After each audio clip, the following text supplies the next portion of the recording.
บายดีมื้อนี้กับมาพบกับข้าพเจ้าอีกครั้งเนาะกับรายการไปใส่ก็ได้ทานคนเก่งสั้นเฮาไปพบกันเลย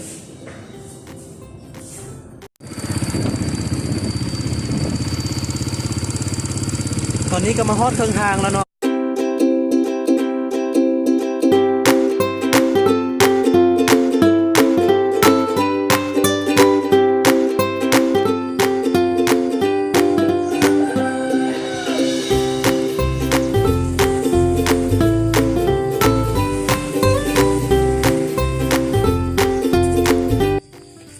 วันนี้ก็ค่อยกับมาฮอดสถานที่เนาะจะมาเบิ่งว่าคนที่ลิ้นลูบิดเก่งนะเป็นไผ่แต่กันแท้ที่แบบรู้สึกว่าลิ้นไวที่มาให้ทุกคนเบิ่งว่าคนลาวก็มีคือกันที่แบบลิ้นลูบิดไวเดี๋ยวพวกเราก็มาเบิ่งกันเลยเนาะว่าเป็นไผ่กันแท้ที่แบบรู้สึกว่าลิ้นลูบิดได้ไวเนี่ยแล้วก็รู้สึกว่าโอ้คนนี้แหละคนที่อยู่ประเทศลาวยังมีฉะนั้นเขาก็ไปหาเจ้าของเฮือนเลยเนาะว่าเพิ่นจะมาสอนลูบิกเขาบอหรือว่าเพิ่นจะสู้ครับมีคนอยู่บอ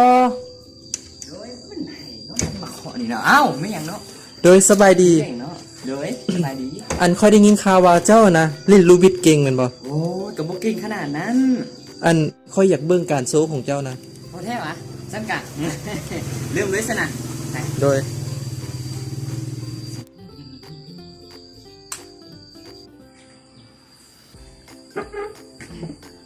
เอาสั้นลูบิดเดี๋ยวค่อยสลามให้เดี๋ยวเราเจ้าลิ้นให้ค่อยเบิ่งนี่เด้อ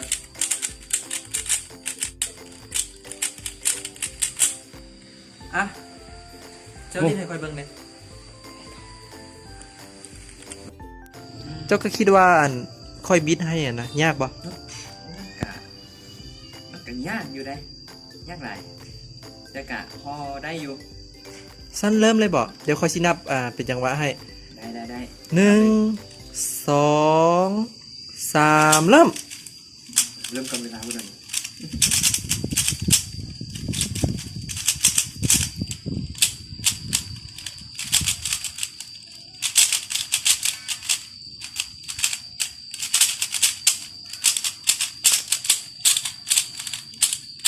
yes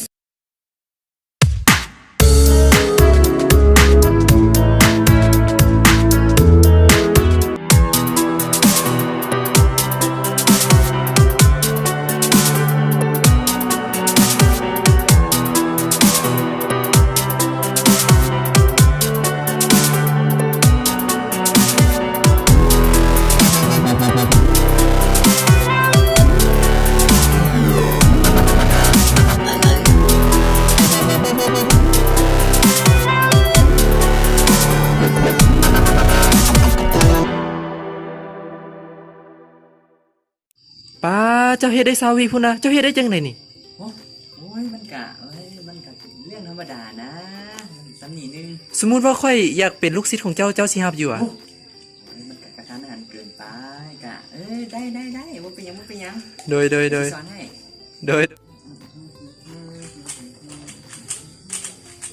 เป็นพิธีกรก็ยังยากอยู่ได้ยกตั้งยกโต๊ะอยู่มันกะธรรมดาใหญ่เนาะโอ้สบายดีเจ้าสบายดีอัน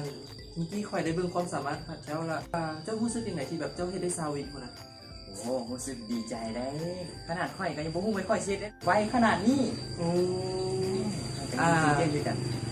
ค่อยอยากให้เจ้าแนะนำตัวให้หมู่ฮู้แน่ว่าโอ้ได้สบายดีค่อยมีชื่อว่าเท้าแสงวัจันทร์คำวิรัตอายุ17 ปีเข้าเรียนม.ปลายลำโพงตอนนี้กำลังจบม.7และกำลังทำใบประกาศอยู่โดยเข้าใจโดยสมมติว่าถ้าเขาเจ้าอยากลิ้นลูบิดไว้คือเจ้านี่ควรเห็นแนวใดหนึ่งเลยเนาะเขาต้องพูดพื้นฐานกับมันก่อนรายการที่เหลือก็มีแต่ฝึกให้นักแล้วก็ลิ้นให้หลายอยู่กับมันให้หลายแล้วก็เสื่อมพันคือซิลูบิดมาราคาก็แพงเนาะเด้อทุกคนเด้อถ้าว่าอยากเป็นนี่มาเฮียนำเราได้เราบ่เอาแพง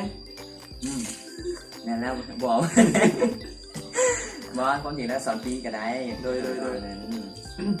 ถ้าสมมติว่าค่อยอยากลิ้นน้ำเจ้านี่นะค่อยจะเอาเวลาไหนมาเฮียนน้ำเจ้าเนี่ย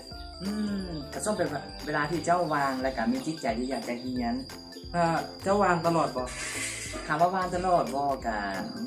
มันก็ถามว่าตลอดบ่มันก็อยู่กันเป็นเรื่องกลางนะก็พอวางในบ่วางแน่ อันเห็นบ่ทุกคนชายคนนี้เพิ่นเก่งย้อนเพิ่นฝึกฝนตัวเองแล้วก็ใช้เวลาอยู่นำมันตลอดฉะนั้นอยากฝากทุกคนว่าถ้าอยากเก่งอันใดให้ฝึกอันนั้นตลอดถ้าเจ้าเว้าบ่เก่งเจ้าจงซ้อมเว้าอยู่ต้นหน้าแวนก็ได้บ่มีไผผิดนายกรัฐมนตรีก็ยังซ้อมเว้าอยู่หน้าแวนเจ้าคือกันถ้าเจ้าเว้าบ่เก่งเจ้าจงซ้อมเว้าเจ้าบ่เก่งหยังเจ้าด้อยอันใดเจ้าจงซ้อมตั้งแต่นี้เป็นต้นไปเจ้าหักเก่งแล้วโอกาสมันจะมาหาเจ้าถ้าเจ้าบ่พร้อมโอกาสมาเจ้าก็บ่มีโอกาสที่จะได้มันโอกาสมันมีเสมอแต่เจ้าจะเอามันค่อยคว้ามันได้บ่สำหรับรายการนี้ก็เบิดเพียงเท่านี้ขอขอบใจ ขอบใจหลายๆเด้อ เห็นบ่ทุกคนคนเฮาเกิดมามันบ่ได้เก่งเลย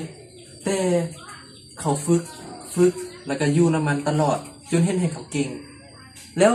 วิดีโอพวกเฮาก็เบิดเพียงเท่านี้เนาะแล้วก็มื้อหน้าพวกเฮาจะมีวิดีโอใหม่มาฝากซึ่งจะเป็นความสามารถแบบใดนั้นก็ฝากติดตามแล้วก็กดไลค์กดแชร์แล้วก็เกี่ยมเบิ่งเลยเนาะเดี๋ยวมื้อหน้าพวกเฮาจะเอามาให้เบิ่งแน่นอน